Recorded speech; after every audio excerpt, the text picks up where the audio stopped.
Bonjour madame, racontez-moi ce qui vous amène à la consultation. Je viens parce que j'ai très mal. Je souffre d'endométriose. D'accord. Voilà. C'est une endométriose que vous connaissez depuis longtemps? On vous a diagnostiqué il y a longtemps? Vers 25 ans, quand j'ai eu D'accord. un désir de grossesse. D'accord. Voilà. Ok, en fait quand vous avez arrêté la pilule, vous aviez des douleurs, mais c'est des douleurs que vous connaissiez Oui, depuis l'adolescence. Oui. depuis l'adolescence? Ouais, ouais. Et à l'adolescence, vous avez manqué l'école, ça a été compliqué, vous aviez des malaises, des nausées, des Ah oui, vomissements? c'était terrible. Ouais. C'était des douleurs abominables, avec un absentéisme scolaire et une mise sous pilule D'accord. pour contrôler les Et douleurs. quand on vous a mis sous pilule, ça a amélioré les choses? Oui, un petit peu, oui. D'accord. Et alors vous me parliez de grossesse, vous avez été enceinte plusieurs fois? 2 fois. 2 fois. Ouais. C'est des grossesses qui étaient arrivées spontanément? Non, malheureusement, non, je les ai obtenues par FIV, en fait. Et alors quelle était la cause de vos problèmes de fertilité? Mon endométriose. D'accord, c'est de là qu'est venu en Ouais. fait le diagnostic. D'accord, et vos grossesses se sont bien passées? Oui, oui, oui, très bien. D'accord, vous avez accouché normalement, sans Oui. problème. Oui. Est-ce que vous aviez eu l'impression que vos douleurs s'étaient améliorées pendant les grossesses ou après? Oui, c'est vrai. Pendant les grossesses et les mois qui ont suivi l'accouchement, c'est vrai que c'était moins douloureux. D'accord. J'avais moins mal. Et là, vous avez l'impression que vos douleurs, même si elles sont très importantes, elles sont plus fortes qu'avant ou vous êtes un peu habitué? Oui, alors c'est vrai que depuis plusieurs mois, j'ai très très mal au ventre, j'ai des saignements terribles. Enfin bref, je Ouais. tâche mes vêtements et tout. D'accord. Ça, c'est vos règles qui sont très abondantes. Oui. Mais concernant vos douleurs, est-ce que vous trouvez que vos douleurs sont les mêmes que quand vous aviez 20 ans ou les choses ont un peu changé? C'est-à-dire que je me suis habituée à la douleur. D'accord. Mais c'est vrai que j'ai moins mal maintenant que lorsque j'avais 20 ans. D'accord. Et là, actuellement, donc, vous m'expliquez que vos règles étaient très abondantes. Très abondante. On vous a fait une prise de sang quand même Oui, pour oui, vérifier? oui. Il y a une anémie. Vous avez une anémie, Oui. on vous a mis un traitement avec du fer Oui, peut-être? tout Ouais. à fait. Et à part le traitement par le fer, qu'est-ce que vous avez d'autre comme traitement? J'ai un traitement hormonal. Ouais. Avec des progestatifs? Oui, c'est ça, exactement. D'accord. Je cherchais le mot. Oui. Ouais, ouais. Et ça, ces traitements, vous les supportez encore ou il y a des effets secondaires importants qui Non, fait que... justement, j'ai de plus en plus de mal à les supporter, quoi. C'est pour ça que je suis là, c'est parce que je D'accord. voulais savoir s'il y avait d'autres alternatives possibles. D'accord. Parce que j'ai entendu parler de chirurgie ou de stérilet.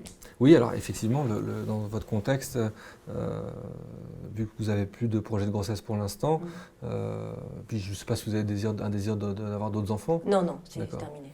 Alors, c'est vrai que le stérilet est une bonne alternative dans le Mhm. traitement médical, puisqu'il a un effet contraceptif d'abord, et puis le stérilet contient des hormones qui va avoir un effet bénéfique à la fois sur les saignements et potentiellement sur les douleurs. D'accord. Donc ça peut être une bonne alternative. Ok. Si après les traitements médicaux ne fonctionnent plus, Mhm. on peut être obligé de vous proposer un traitement chirurgical radical dans le sens où à partir du moment où vous n'avez plus de projet de grossesse D'accord. et que vous avez des douleurs importantes qui peuvent être liées à l'endométriose mais aussi à l'adénomiose qui est l'endométriose interne de l'utérus, Mhm.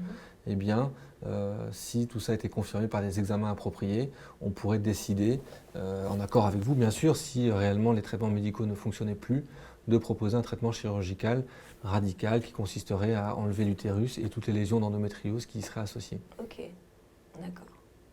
Et j'ai une dernière question. Est-ce que, avec la ménopause, est-ce que les symptômes s'améliorent? Enfin, les douleurs, tout ça, est-ce qu'il y a une Alors, amélioration ou pas? effectivement, l'endométriose, c'est une maladie qui est hormonodépendante et lorsque la ménopause arrive, les ovaires arrêtent de fonctionner, ne produisent plus les hormones qui vont avoir un effet sur les lésions d'endométriose et donc à la fois les saignements mais aussi les douleurs peuvent nettement s'améliorer.